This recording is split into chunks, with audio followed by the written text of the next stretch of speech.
जंगल में बहुत तेज बारिश हो रही थी। मीनू मौसी और रानू चिड़िया आपस में बातचीत कर रही थी।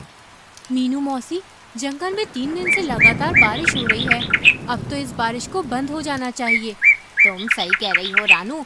लगातार हो रही बारिश से सभी बहुत ज्यादा परेशान हैं और चिंतित भी।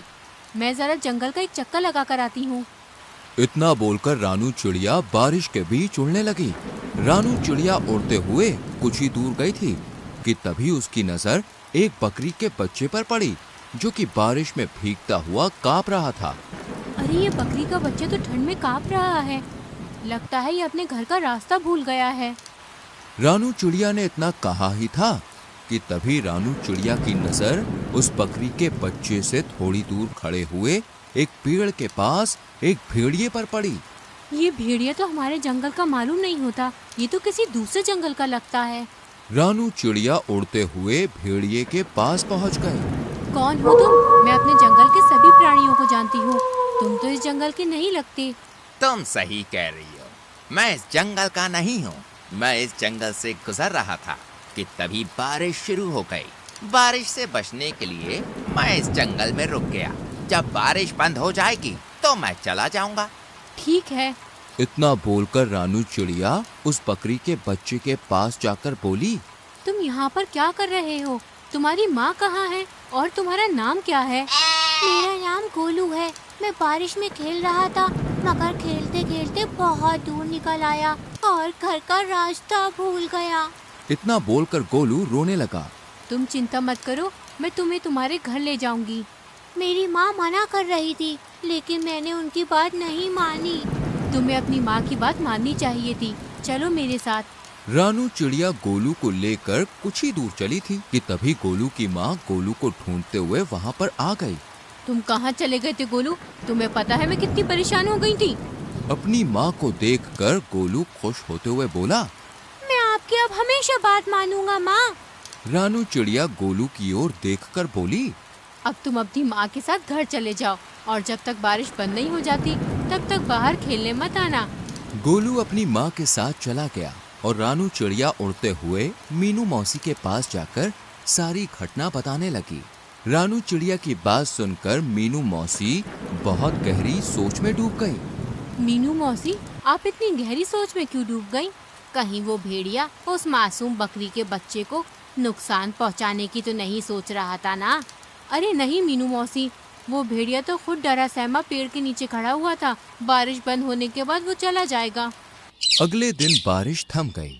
रानू चिड़िया धूप का आनंद ले रही थी कि तभी मोनू चिड़िया वहाँ पर आकर रानू चिड़िया से बोली, अरे रानू, तुम यहाँ आकर बैठ गई हो और वहाँ पर बेचारी एक बकरी फूट फूट कर रो रही है। कौन सी बकरी फूट फूट कर रो रही है? मुझे नहीं पता। वह बेचारी अपने बच्चे को ढूंढती फिर रही है। उसका कहना है कि उसका बच्चा कल रात से घर से लापता है। चलो मेरे साथ। रानू चिड़िया मोनू चिड़िया के साथ तुरंत वहाँ पर चली गई। उसने देखा वह बकरी गोलू की माँ थी। रानू चिड़िया उसके पास जाकर बोली, क्या हुआ? तुम रो क्यों रही हो? कल मैं अपने गोलू को घर पर ले गई थी। सुबह जब मेरी आँख खुली तो वो घर से गायब था। मैंने पूरा जंगल छान मारा मगर वो कहीं नहीं मिला। तुम घबराओ मत, मैं अभी उसे तलाश करती हूँ। रानू चिड़िया गोलू को ढूंढने लगी। तभी उसकी नजर एक पेड़ के नीचे उसी भेड़िए पर जा पड़ी, जो कि आराम से लेटा हुआ था। रानू चिड़िया उस भेड़िए के पास जाकर बोली, क्या तुमने एक बकरी के बच्चे को कहीं देखा है? वही बकरी का बच्चा जो कल बारिश में भीग रहा था। मैंने किसी बकरी के बच्चे को नहीं देखा। वैसे तो तुम कह रहे थे कि बारिश होने के बाद तुम यहाँ से चले जाओगे। हाँ हाँ, चला जाऊंगा। तुम तो ऐसे बोल रही हो जैसे कि इस जंगल की राजा हो और यहाँ पर तुम्हारा ही अधिकार चलता है। अरे मेरी जब मर्जी होगी मैं यहाँ से चला जाऊंगा। रानू चिड़िया अपने मन ही मन में बोली, मुझे तो इस भेड़िए पर शक हो रहा है। मुझे जंगल के राजा शेर से इसकी शिकायत करनी होगी। रानू चिड़िया जंगल के राजा शेर के पास चली गई और सारी घटना बताती हुई बोली, मुझे उस भेड़िए पर शक हो रहा है। तभी शेर क्रोधित होकर रानू चिड़िया से बोला, इसका मतलब वो भेड़िया सही बोल रहा था। तुम हमेशा जंगल के प्राणियों के खिलाफ मेरे कान भरती रहती हो। ये आपको क्या हो गया महाराज? तभी रानू चिड़िया ने देखा वो भेड़िया गुफा के दूसरे हिस्से से निकलकर गोलू के साथ वहां पर आकर शेर के सामने खड़ा हो गया है। रानू चिड़िया हैरत से इस दृश्य को देखने लगी। महाराज, जब मुझे पता चला कि ये बकरी का बच्चा कल से गायब है तो मैं जंगल में उसकी तलाश के लिए निकल गया, मगर मैं जानता था कि ये रानू चिड़िया मेरे खिलाफ आपके कान जरूर भरने आएगी, इसलिए मैंने आपको पहले ही सब कुछ बता दिया था। महाराज, इस रानू चिड़िया के कारण ही दूसरे जंगल का कोई भी प्राणी आपके जंगल में नहीं आता। शेर रानू चिड़िया की ओर देखकर बोला, और तुम कह रही थी कि इस भेड़िए ने बेचारी बकरी के बच्चे को मार डाला, मगर ये तुम्हारे आने से पहले ही इसे यहाँ सही सलामत ले आया। तुम्हें अब सजा मिलेगी, तुम्हें जेल में डाल दिया जाएगा। इतना बोलकर शेर ने अपने सिपाहियों को आदेश दे दिया और रानू चिड़िया को एक पिंजरे में बंद कर दिया। शेर भेड़िए की ओर देखकर बोला, तुम्हारी जब तक मर्जी हो तुम यहाँ पर रह सकते हो। भेड़िया खुश होकर वहां से चला गया। इधर मोनू चिड़िया इस सारे दृश्य को देख रही थी। वह तुरंत मीनू मौसी के पास पहुंच गई और सारी घटना बताते हुए बोली, कुछ कीजिए मीनू मौसी, जंगल के राजा शेर ने रानू चिड़िया को बंदी बना लिया है। मीनू मौसी गहरी सोच में डूबते हुए बोली, जब रानू चिड़िया ने मुझे बताया था कि वो भेड़िया एक पेड़ के नीचे खड़ा हुआ उस बकरी के बच्चे को देख रहा था, मुझे तभी कुछ न कुछ गड़बड़ लग रही थी। जो भी हो, लेकिन आप कुछ भी करके रानू चिड़िया को उस पिंजरे से बाहर निकालिए। चिंता मत करो मोनू, हम दोनों को अभी फिलहाल कुछ नहीं करना, हमें सिर्फ उस भेड़िए पर गहरी नजर रखनी होगी। पहले हमें पता चलना चाहिए कि उस भेड़िए के दिमाग में आखिर चल क्या रहा है, आखिर ये कौन सा मकसद लेकर इस जंगल में आया है। मीनू मौसी और मोनू चिड़िया उस दिन से उस भेड़िए पर नजर रखने लगी।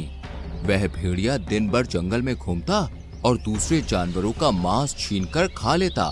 जब भी कोई जानवर अपना मांस देने में आनाकानी करता तो वो धौंस दिखाते हुए खुद को जंगल के राजा शेर का दोस्त बताकर डरा देता उन्हें। एक दिन भेड़िया टहलते टहलते गोलू बकरी के घर के नजदीक चला गया। गोलू अपने घर के बाहर खेल रहा था। भेड़िया उसे अजीब सी नजरों से देखने लगा, मगर उसे नहीं पता था कि मीनू मौसी उस पर नजर रख रही है। मीनू मौसी तुरंत ही मोनू चिड़िया की ओर देखकर बोली, जाओ जल्दी से महाराज को बुला लाओ। लेकिन महाराज क्या मेरी बात सुनेंगे? तुम्हें कैसे भी करके महाराज को यहाँ पर लाना है। मुझे इस भेड़िए के इरादे सही नहीं लग रहे और महाराज का यहाँ आना बहुत जरूरी है।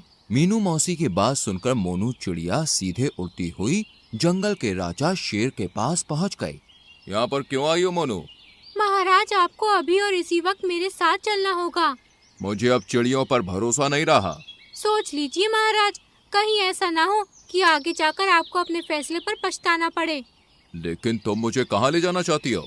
आप मेरे साथ चलिए और आप अपनी आंखों से देख लीजिए कि मैं आपको क्या दिखाना चाहती हूँ।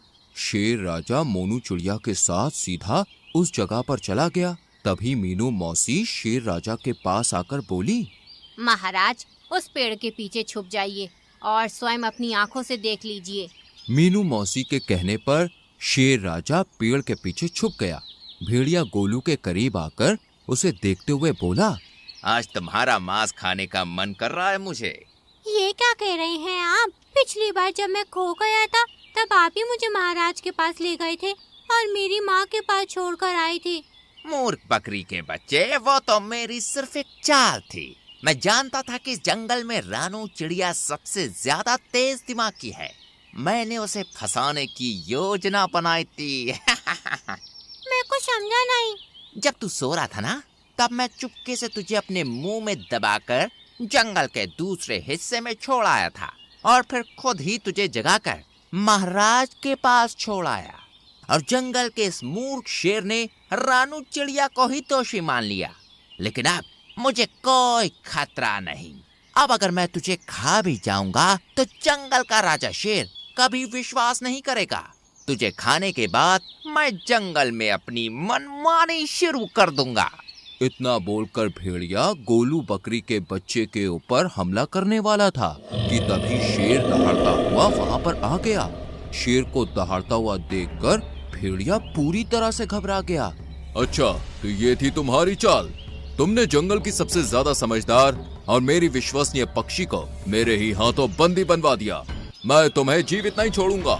इतना बोलकर शेर ने भेड़िए को उसी समय मार दिया और मीनू मौसी की ओर देखकर बोला, मुझे क्षमा कर दो मीनू मौसी, मुझसे गलती हो गई। कोई बात नहीं महाराज, वो भेड़िया बहुत ही ज्यादा चतुर था और उसने अपनी चतुराई का फायदा उठाकर आपकी आंखों में विश्वास की पट्टी बांध दी थी। शेर राजा ने रानू चिड़िया को आजाद कर दिया, लेकिन इस बार सबकी हीरो मीनू मौसी बन गई।